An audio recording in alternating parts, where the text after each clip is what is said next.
berbagai macam jenis yang mungkin familiar untuk dilihat. Misalkan ini yang paling umum ya, jadi ini jenis-jenis kaktus.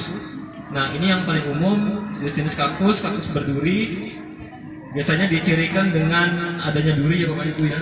Jadi kaktus ini yang paling sering diperjualbelikan, dicirikan dengan adanya duri yang tajam dan biasanya bentuknya bundar, ada juga yang memanjang. Jadi kalau yang saya bawa ini kebetulan yang bentuknya globular atau membundar seperti itu. Nah ini jenis-jenis kaktus, variasinya banyak. Jadi ada dari jenis bulunya, lalu bentuknya sendiri, lalu bunganya. Nah ini sebagai informasi, jadi semua sukulen itu berbunga ya Bapak Ibu ya.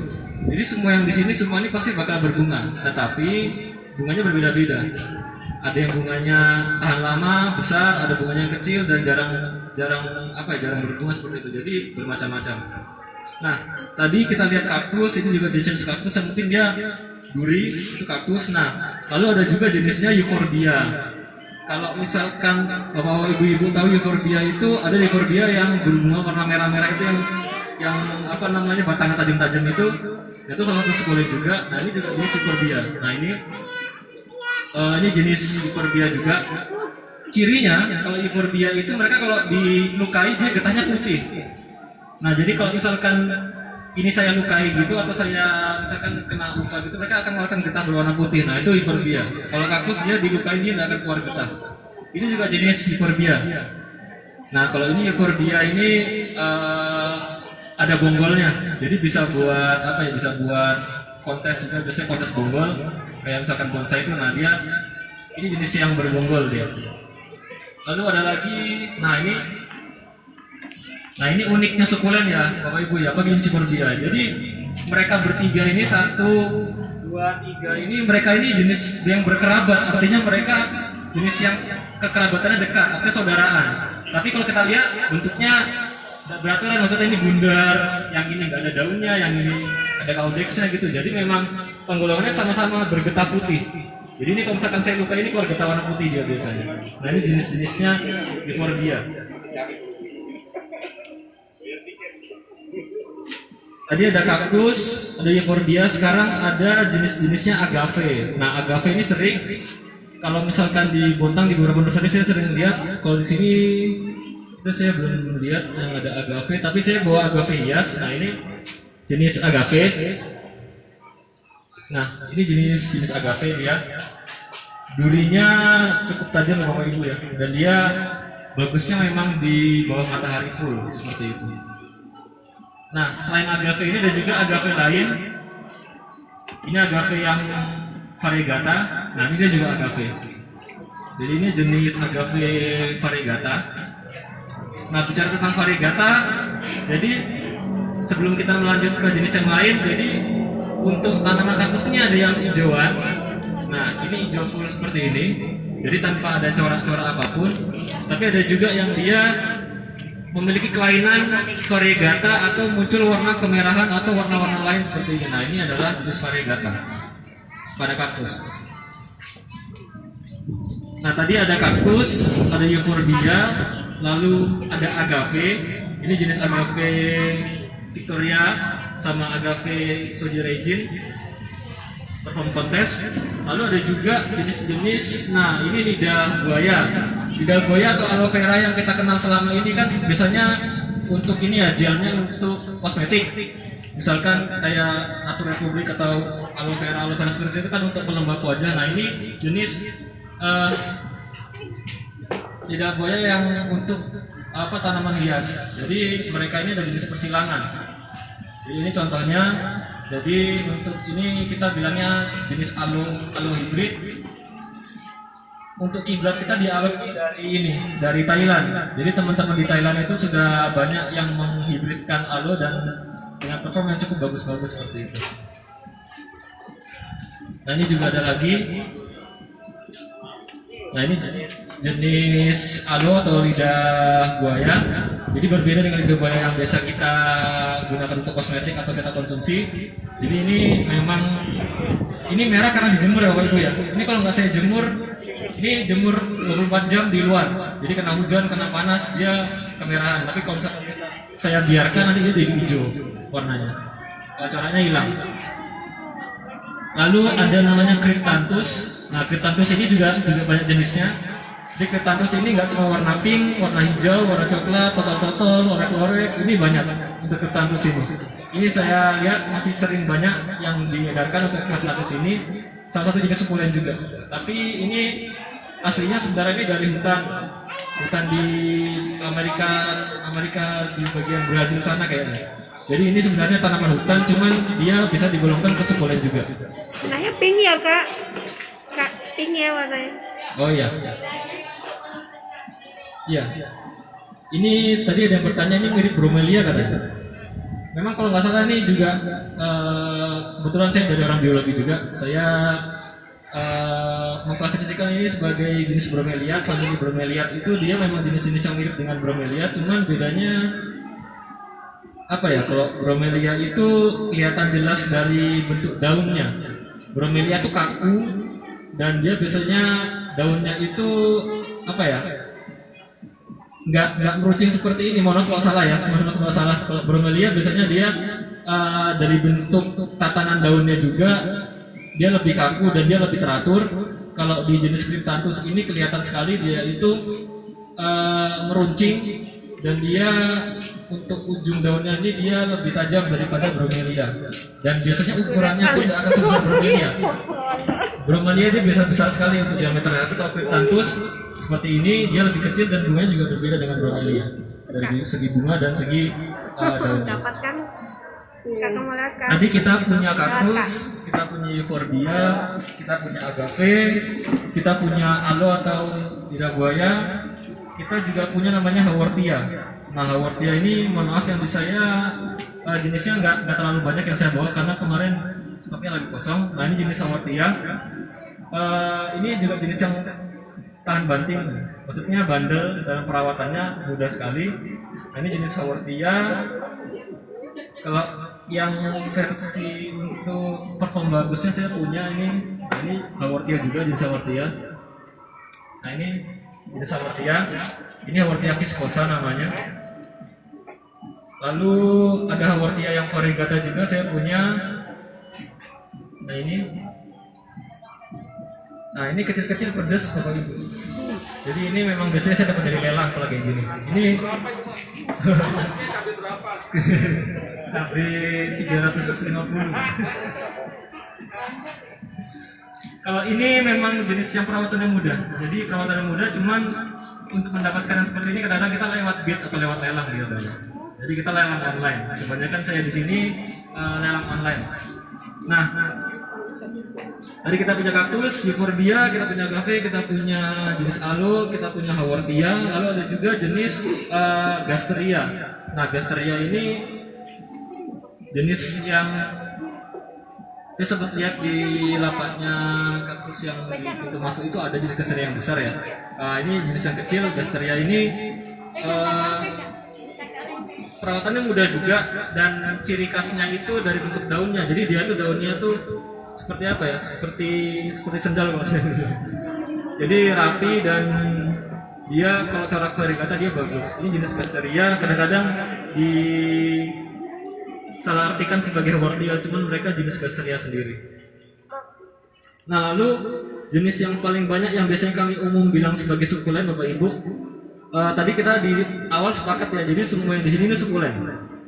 Baik mulai dari lidah buaya, lidah mertua, lalu kaktus dan euphorbia itu semuanya sukulen. Nah, tapi untuk di nama dagangnya sendiri, kadang-kadang kata-kata sukulen itu merefer kepada jenis-jenis yang nah yang seperti ini. Saya jelaskan. Nah, jadi jenis-jenis ini kita bilang namanya Echeveria. Echeveria ini kalau orang bilang sukulen daun kita bilangnya. Nah, karena ini bisa banyak, jadi biasanya dijual dengan nama sukulen. Jadi kalau misalkan bapak-bapak atau ibu Shopee atau ke Tokopedia tulis sukulen, biasanya yang muncul yang ini, jadi sukulen daun. Jadi ini jenis Echeveria. Ini jujur dari saya sendiri perawatannya lumayan bandel. Mereka membutuhkan matahari yang ternaung misalkan pas cuci atau apa. Iya, emang harus yang telaten. Banyak untuk jenis ini, dan penyiramannya juga harus dijaga tidak sering-sering disiram. Ini jenis Echeveria. Nah ini juga ada jenis sukulen yang kita bilang sebagai sukulen daun. Nah ini keunikannya sukulen Bapak Ibu ya. Jadi sukulen yang saya bawa ini sebenarnya masih berapa persen? Sebenarnya masih banyak di luar sana yang didatangkan atau yang belum dilepas ke pasaran. Jadi masih banyak jenisnya. Yang ini yang sukulen yang perawatannya cukup mudah dan sering ada di. Nah ini juga sukulen daun. Jadi ini juga umum dijual untuk sukulen jenis ini. Nah lalu ada juga jenis Pachypodium. Nah Pachypodium ini jenis sukulen juga, mungkin lebih mirip ke adenium atau kamboja-kambojaan. Nah ini Pachypodium. Jadi ini bisa tumbuh seperti pohon dia, jadi bisa tinggi. Oh ya, informasi untuk umur kaktus ini berapa ya gitu. Kaktus ini bisa berpuluh-puluh tahun umurnya. Mereka nanti kalau sudah besar akan jadi pohon gitu. Jadi semua kaktus kalau besar pun akan bisa jadi kayak pohon. Jadi batangnya mengeras dan itu nanti jadi kayak seperti batang pohon seperti itu. Jadi umurnya panjang kalau kaktus. Seperti juga Pachypodium ini, dia umurnya panjang juga dan dia bisa tumbuh bermeter-meter seperti itu. Wow. Nah itu tadi, nah ini jenis-jenis sukulen juga. Kadang-kadang saya sampai nggak hafal-hafal namanya Bapak Ibu. Jadi karena banyak sekali yang dijual jenis sukulen itu, jadi saya kadang-kadang nggak hafal nama-namanya. Dan yang terakhir, jenis yang sekarang pun masih banyak kontesnya di Jawa, di luar sana itu jenis Sansevieria atau lidah mertua. Nah Sansevieria ini banyak banget ya untuk jenisnya ya. Ada Trifasciata atau ada yang saya lihat Tornado, terus ada Golden Flame, Honey seperti itu. Ini jenis sebenarnya ini bibit-bibitan aja dari kami. Ini jenis-jenis lidah mertua Sansevieria. Nah seperti ini yang jadi door prize. Ini Sansevieranya. Kalau Sansevieria ini memang bukan mitos ya, fakta ya. Faktanya itu bisa membersihkan udara gitu. Terutama jenis Sansevieria trifasciata itu bisa dimasukkan ke tanaman indoor, jadi bisa menyerap polutan seperti itu. Itu salah satu penelitian saintifik dari NASA. Jadi untuk jenis trifasciata aja. Sansevieria lidah mertua. Nah, baik Bapak Ibu, tadi itu awal. Jadi sukulen yang ada di sini ini jenisnya sangat banyak gitu. Jadi bervariasi sekali, dan yang saya datangkan dan yang teman-teman jual di sini mungkin hanya sekian persen dari yang masih banyak di luar sana. Nah lanjut, untuk pertumbuhannya mereka ini bagaimana sih gitu? Lalu perbanyakannya seperti apa? Atau sebelum perbanyakan kita mungkin ke ini ya, perawatan dulu kali ya. Nah perawatannya ini, mereka ini jenis sukulen yang sangat toleran terhadap kekeringan. Jadi kita penyiramannya, kalau kami di Forestry penyiramannya itu kadang-kadang seminggu sekali. Nah kalau lagi panas banget itu biasa 5 hari sekali, atau kalaupun kelewatan 8 hari sekali, 9 hari sekali nggak apa-apa. Jadi kayak kaktus ini terakhir saya siram sebenarnya hari Kamis minggu lalu. Ini belum saya siram sekarang. Nah jadi untuk kaktus ini jangan dieman-eman, maksudnya wah saya siram tiap hari biar layu, nah jadinya busuk mati. Nah itu kasus yang paling umum dijumpai. Jadi pembeli itu kadang-kadang takut tanamannya layu, takut kaktusnya layu, jadi setiap hari disiram pagi sore, akhirnya busuk. Karena mereka memang habitatnya di asli itu tidak terlalu suka banyak air, jadi mereka itu sangat irit dalam penggunaan air seperti itu. Nah lalu media tanam yang digunakan lebih baik yang poros. Jadi kalau di sini yang kami pakai itu media tanam itu campuran dari batu apung atau pasir malam dan dicampur sama kompos daun. Nah kalau ini formula dari kami ya, jadi kami beberkan aja. Jadi kalau misalkan yang kami gunakan itu 20% organik, 80% anorganik. Artinya apa? Artinya kalau Bapak Ibu punya sekam bakar atau sekam atau kompos, itu 20%-nya dipakai. Jadi kalau punya pot segini atau punya ukuran 1 liter media tanam, 80% itu dipakai pasir malang aja, pasir malang atau dikasih batu apung atau kumis atau vermikulit bisa, batu apung bisa, akadama bisa. Nah itu 20%-nya itu bisa dipakai kompos daun atau pupuk kandang atau sekam bakar atau sekam. Nah untuk sekam mentah ini perhatian banget. Jadi sekam mentah itu nggak boleh yang tidak difermentasi. Jadi bagusnya sekam mentah yang dipakai itu sudah difermentasi minimal dengan E4 seperti itu. Jadi untuk mengurangi adanya serangan jamur. Nah itu, jadi penyiramannya irit dan lihat kondisi juga. Jadi kalau musim hujan saya bisa 2 minggu sekali untuk menyiramnya. Nah lalu media tanamnya harus poros. Jadi kalau bisa 20% itu komposnya atau pupuk kandangnya atau sekam bakar atau sekamnya, 80%-nya itu bisa tadi, bisa antara pasir malang atau kumis atau vermikulit atau perlite atau akadama. Nah, itu bisa seperti itu. Lalu pencahayaan. Yang penting juga adalah pencahayaan. Jadi kaktus sukulen ini mereka kalau di habitat aslinya mereka di gurun dan itu mataharinya sangat-sangat terik ya.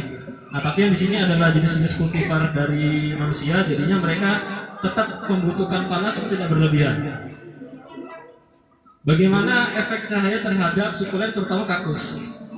Kalau misalkan kaktus dia kekurangan cahaya matahari, biasanya kaktus yang variegata seperti ini dia akan jadi warnanya jadi lebih kehijauan. Tidak akan muncul corak-corak yang indah seperti ini, biasanya akan tersembunyi.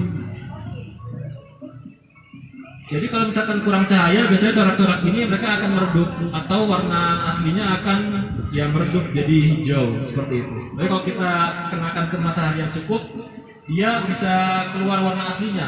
Yang paling kelihatan itu sukulen jenis lidah buaya.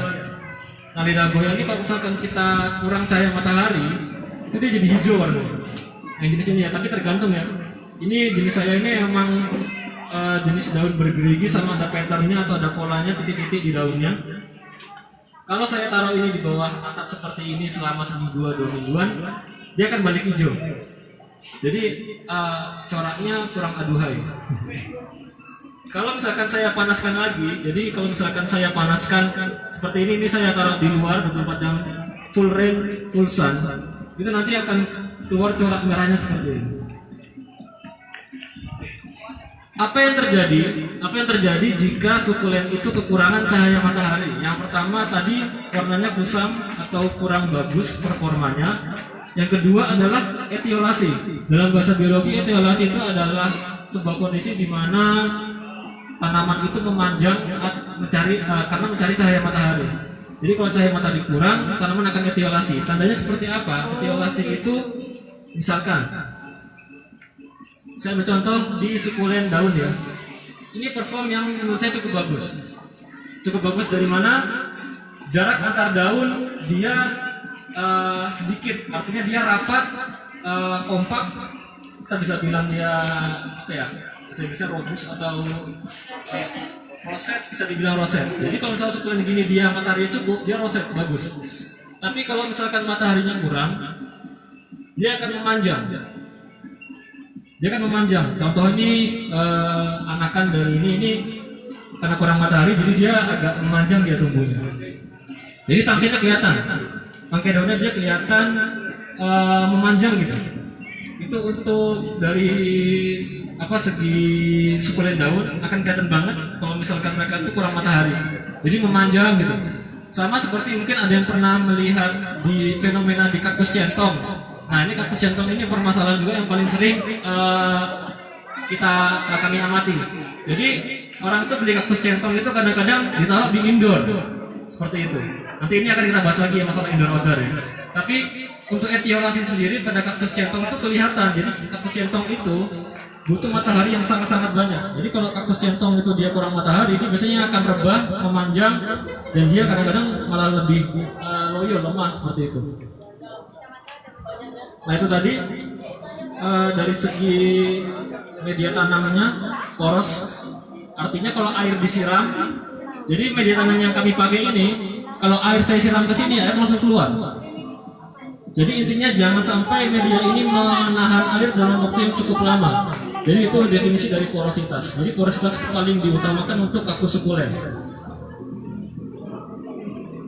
Jadi kita nggak mau menyimpan air terlalu lama, karena kalau air terlalu lama nanti implikasinya ke kemunculan jamur atau bakteri atau mikroorganisme patogen yang itu bisa masuk ke akar dan itu mengacaukan sistemnya si kaktus dan akhirnya busuk seperti itu.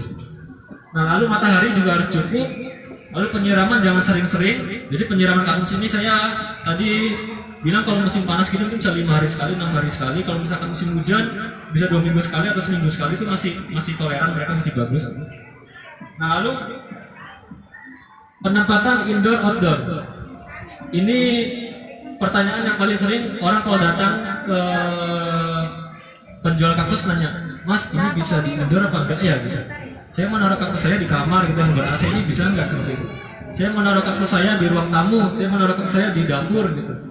Bisa enggak ya gitu? Bisa. Tapi ada perlakuan khusus karena mereka ini juga tumbuhan gitu. Jadi ada jenis kaktus, ada jenis sukulen yang dia itu bisa indoor, ada yang nggak bisa. Contoh yang nggak bisa, saya yakin hampir 100% ya. Siapapun yang mencoba untuk memelihara Echeveria atau indoor, itu pasti akan bermasalah. Entah etiolasi tadi, jadi entah nanti tumbuhnya memanjang, dan mereka ini akan rentan busuk kalau misalkan indoor.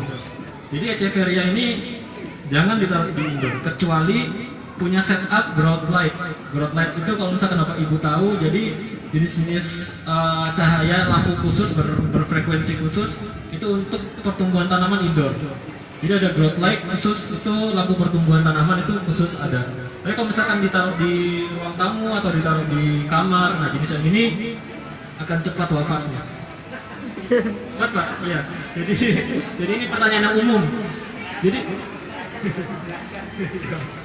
Jadi sering banget saya mau beli kaktus tapi mau yang indoor. Ada jenis-jenis tertentu yang bisa indoor. Ada jenis yang kita sangat hindari untuk indoor. Kaktus grafting seperti ini, kaktus sambungan seperti ini, saya nggak sarankan untuk indoor karena nanti akan saya jelaskan kenapa bisa seperti ini, kenapa bisa seperti grafting nanti untuk diperbanyakan ya. Jadi nanti saya ada sesi cara memperbanyak kaktus. Tapi jenis ini sangat tidak disarankan untuk indoor karena rentan busuk juga seperti itu. Beberapa jenis seperti jenis, nah ini kaktus candi, ini ada doorpress juga. Nah kaktus candi seperti ini mampu hidup di indoor karena salah satu customer saya pernah memelihara sampai umur 6 bulanan di dalam kantor, dan dia kalau etiolasi pun dia bagus. Jadi kalau misalkan dia etiolasi, dia akan tumbuh memanjang, dia akan tambah rimbun dan bagus sebenarnya. Tapi memang pada dasarnya kita harus memperhatikan mana yang indoor yang bisa, mana yang enggak. Kaktus hijauan pada umumnya sangat toleran untuk indoor. Kaktus warna-warni seperti ini saya tidak sarankan indoor karena performanya akan berubah dan mungkin akan risiko mati lebih besar. Nah tadi itu jadi indoor outdoor kita lihat jenisnya.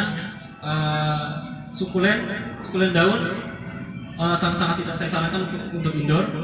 Lidah buaya tidak bisa indoor karena mereka butuh matahari sangat banyak.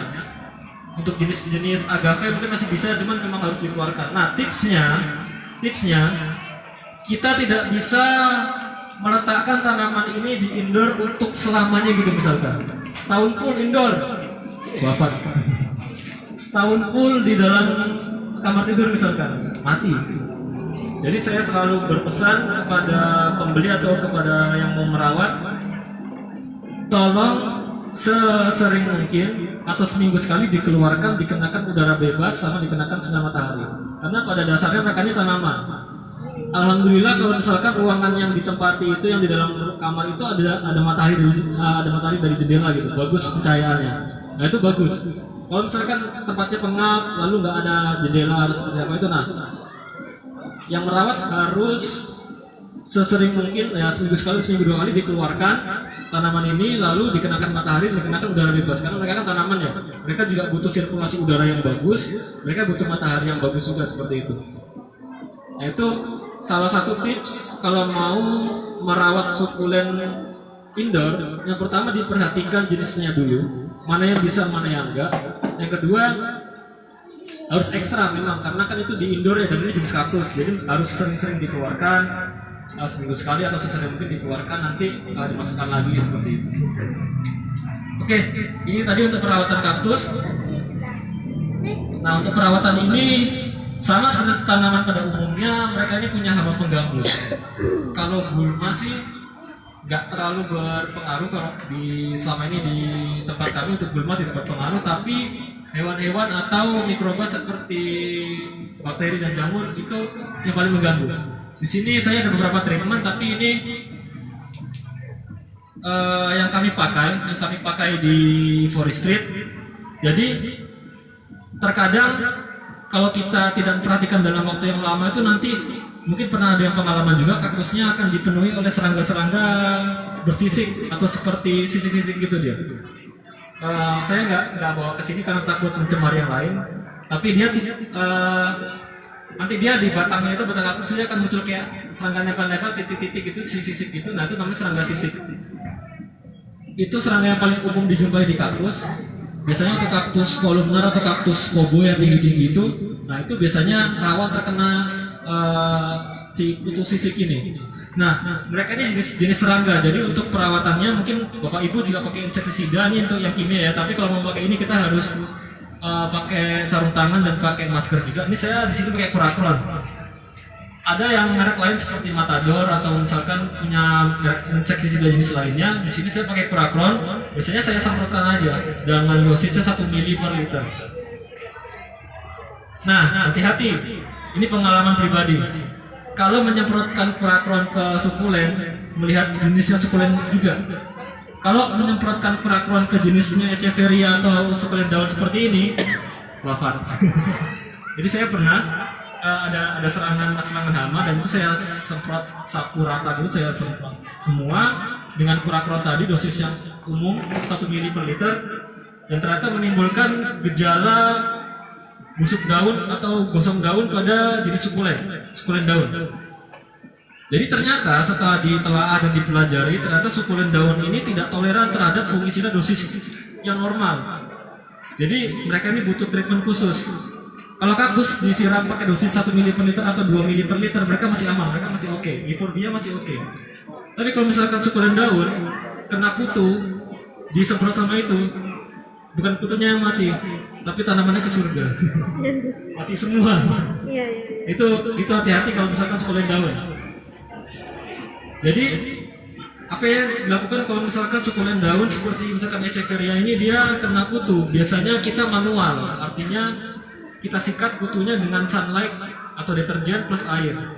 Nah, surfaktan seperti deterjen dan sunlight itu sebenarnya aman untuk tanaman. Jadi saya nggak pernah melihat ada problem penggunaan deterjen atau sunlight atau surfaktan kepada tanaman. Mereka itu akan menggerus lapisan kitin pada serangga. Jadi kalau serangga itu mereka punya lapisan khusus yang itu kalau misalkan kita kenakan dengan deterjen atau surfaktan itu akan lepas. Jadi kalau misalkan serangga ini digosok dengan sunlight dan deterjen itu masih aman aja.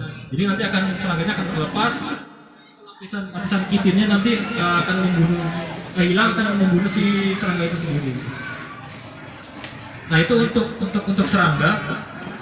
Jadi saya pakai di sini Kurakron. Ini kalau dipakai harus menggunakan masker dan menggunakan sarung tangan dan harus hati-hati. Dosisnya 1 ml per liter cukup.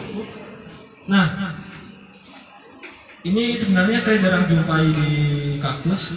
Cuman ada satu hama yang itu sebenarnya bukan serangga. Jadi hama ini dia namanya itu kalau kita bilang tungau. Tungau itu kalau dialokasinya dia di bawah daun biasanya merah-merah, spider mites bahasa Inggrisnya itu tungau. Spider mites ini dia sayangnya bukan serangga. Spider mites ini dia golongan tungau-tungauan. Nah mereka kebanyakan tidak mempan dengan insektisida karena mereka bukan serangga. Dari kata insektisida, insecticide, jadi pembunuh serangga. Tidak bisa untuk membunuh tungau.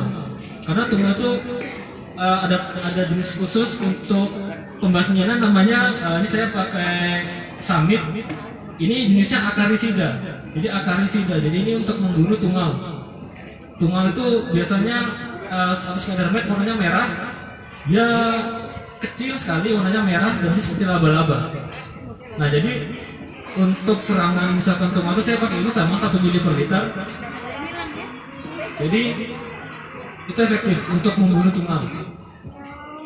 Bedanya kalau misalkan serangga atau hama serangga itu yang pakai ini itu biasanya hama serangga tadi, kutu sisik atau kutu yang putih-putih berbulu biasanya ada. Bulu putih gitu dia sering ada di akar, namanya mealybugs. Itu biasanya dia suka menggerogoti akar seperti itu.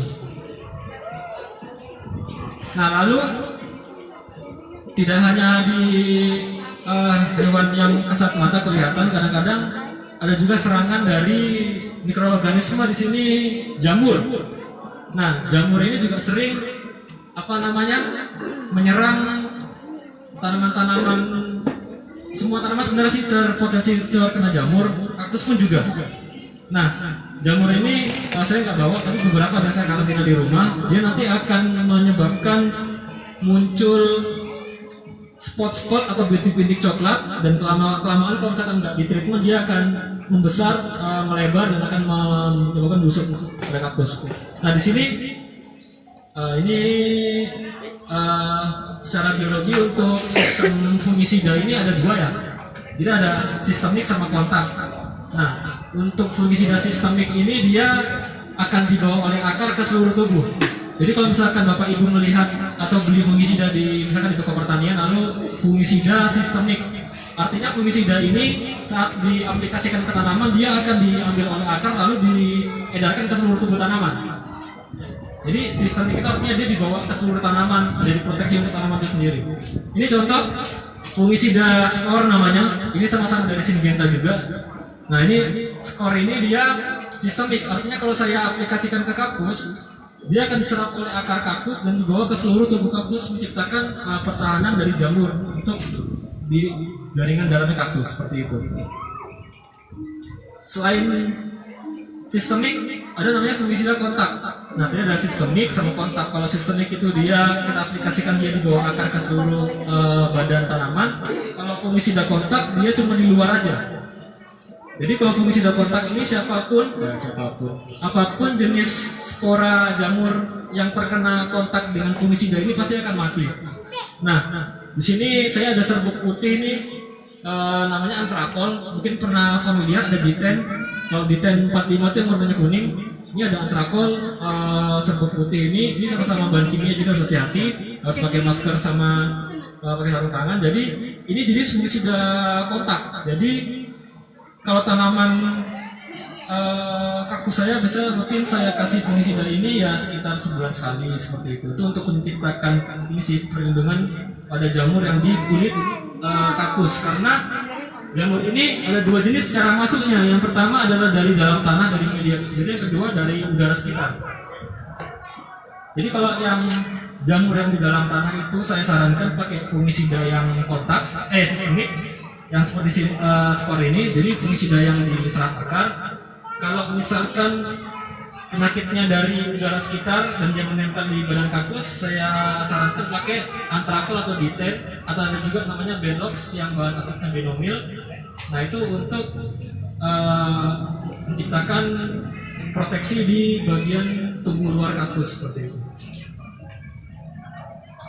Selain menggunakan insektisida, akarisida, dan fungisida, di sini juga ada organik. Mungkin Bapak Ibu tahu daun mimba, ekstrak daun mimba, pernah dengar?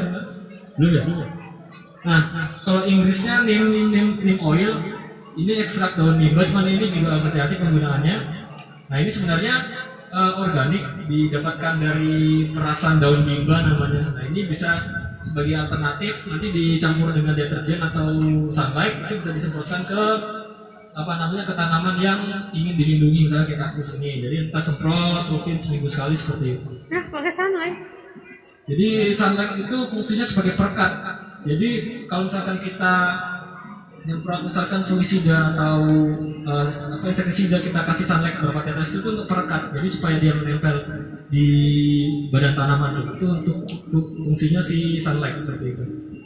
Nah, tadi saya jelaskan di awal, agak di awal tadi bahwa media kaktus itu sebenarnya berapa persen aja untuk batu-batuannya 20% aja untuk si organiknya, artinya komposnya 20% aja. Artinya kaktus ini sebenarnya untuk mengambil makanan itu nggak terlalu banyak ya. Jadi kebutuhan nitrogen, NPK-nya dia, nitrogen fosfat kaliumnya dia sebenarnya nggak terlalu rakus untuk kaktus ini. Karena kalau misalkan bapak ibu terlalu subur media tanamnya, dia pecah. Jadi kalau bapak ibu punya kaktus, media tanamnya terlalu subur dari segi NP sama K-nya, dari segi nitrogennya terutama, itu bisa pecah kaktusnya. Jadi sebisa mungkin ya minim saja gitu untuk kandungan organiknya. Nah, kadang kita tambahkan nih sama mungkin sering osmokot. Pupuk osmokot ini pupuk yang saya sarankan untuk kaktus karena dia ini balance, artinya dia seimbang dan dia rilisnya atau untuk pelepasan NP sama K-nya dia terkontrol ya. Jadi dia mungkin ada yang pernah tahu ini sering pakai di anggrek ya. Jadi granular, dia bentuknya butiran-butiran warna kuning. Saya di sini pakai yang 61325. Osmokot 61325 artinya M-nya 6, P-nya 13, K-nya 25. Artinya adalah M-nya sangat kecil. Jadi saya di sini untuk kaktus minimalisir penggunaan nitrogen. Jadi untuk nitrogen itu dosisnya rendah saja gitu. Kan ada yang balance ya, ada yang 13, ya kan NPK-nya ada yang berapa gitu. Ada yang kalau nggak salah 17, 17. Nah ini NPK-nya 6, 13, 25. Di sini bagus untuk kaktus karena lebih fokus ke fosfat sama kalium. Jadi fosfat sama kaliumnya dia tercukupi, M-nya ya sedang-sedang saja, rendah-rendah saja, dia bagus untuk kaktus. Lalu ini juga vitamin B1. Nah, ini suplemen aja sebenarnya. Jadi kalau kaktus ini sering saya kasih vitamin B1 ya dosis 1 ml per liter sebagai seminggu sekali sebagai penambah suplemen saja gitu. Nah, lalu ini di sini tahu ini bubuk apa ya? Ini sini lupa namanya. Betul. Ini khas sekali ya. Bubuk butiran warnanya ungu, enggak berbau, disebar di tanah, ini furadan. Ini sebenarnya nematisida, artinya membunuh cacing nematoda, tapi beberapa juga bisa merepel atau memberikan proteksi terhadap serangga seperti itu. Jadi cukup disebar aja. Furadan yang 3 GR ya ini ya. Furadan yang 3. Kalau yang 5 terlalu tinggi. Jadi pakai yang furadan yang 3. Nah, tadi sudah saya jelaskan ini semua sukulen. Jenisnya ada kaktus, ada euphorbia, lalu perawatannya dia dari segi penyiraman, penggunaan cahaya, media tanam, lalu penempatan indoor-outdoor, lalu perawatan apabila ada hamanya. Sekarang perbanyakannya. Nah, kaktus ini dia cara memperbanyak dirinya bagaimana? Sebenarnya sama seperti tanaman pada umumnya, mereka punya bunga semua. Semua sukulen pasti berbunga. Semua sukulen pasti punya bunga.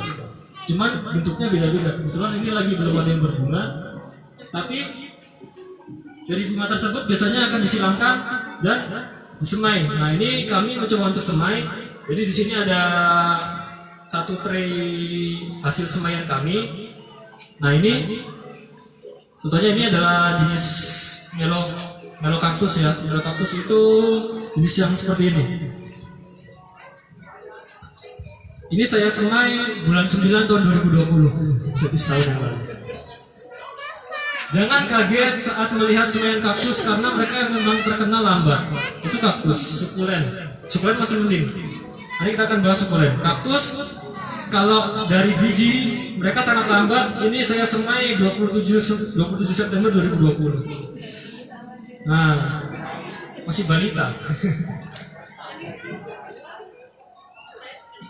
Ini jenis kaktus astro. Astro itu berarti seperti ini astro. Nah, ini kaktus astro. Namanya kaktus klepon karena kayak klepon bentuknya. Jadi ini klepon hijau ada serunding kelapanya kan. Ini kaktus klepon. Siap. Ini saya semai Juli 2020, saya report atau saya potkan ulang di Juli 2021. Masih kecil. Nah, tapi ini bervariasi ya. Ini juga Gimana sih cara menyemai biji kaktus? Kalau misalkan Bapak Ibu punya kaktus berbunga lalu berbuah, nanti akan kelihatan. Jadi setelah bunganya nanti akan layu, itu akan muncul penggembungan di bagian ovari atau di bagian dasarnya, nanti akan jadi buah bundar. Kalau dia buahnya sudah agak kebuka dikit, pecah, akan keluar butir-butir biji. Nah, cara menyemainya bagaimana? Bapak Ibu siapkan media yang tidak usah terlalu subur. Di sini saya pakai pasir malam campur pasir malam, bisa campur kokopit bisa, terus dibasahin baru disebar, ditutup plastik ini aja, dibiarin dari bulan 5. Ini dari bulan 5 kemarin, jadi sudah 6, 7, 8, 9, 10, 11 ya, hampir 5 bulan lebih. Biarkan aja, nanti dia bakal tumbuh. Jadi biarpun kaktus sukulen itu terkenal akan kemampuannya yang bandel dalam menghandle kekeringan, tapi kalau dalam fase biji mereka akan KO kalau nggak disungkup. Jadi di sini harus kita sungkup mereka. Disungkup plastik lembab, biarin aja, ntar setahun dibuka. Nah, setahun dibuka baru dipakat ulang. Dia bakal bisa survive seperti itu. Sabar ya. Jadi cukup. Makanya Bapak Ibu di sini kalau misalkan melihat kaktus itu ada berbagai macam yang dijual. Yang pertama dia itu kaktus yang dari biji. Kalau kaktus dari biji dia itu harganya akan lebih mahal. Ada juga kaktus grafting. Grafting itu apa? Grafting itu dia ditempel di kaktus lain. Ditempel di sukulen lain. Kayak ini tuh sebenarnya kaktus ditempel ke buah naga. Ya. Iya. Kenapa sih harus ditempel kayak gini? Ini fungsinya apa gitu, manfaatnya apa? Ternyata saat ditempel seperti ini itu pertumbuhannya akan melaju di berkali-kali lipat. Benar-benar sangat nge-boosting dia atau akan mempercepat pertumbuhannya. Yang awalnya setahun itu dia kecil, ini setahun bisa besar langsung. Tapi ada tapinya. Tapi kalau si penyuplainya atau si buah naganya busuk, akan jadi masalah. Karena mereka berduanya bekerja sama sebenarnya. Enggak sih yang kerja sama, kayaknya yang bawahnya ada, yang atas numpang aja. Jadi yang kerja keras tuh si buah naganya dia. Buah naganya menyediakan akar, melakukan fotosintesis semuanya.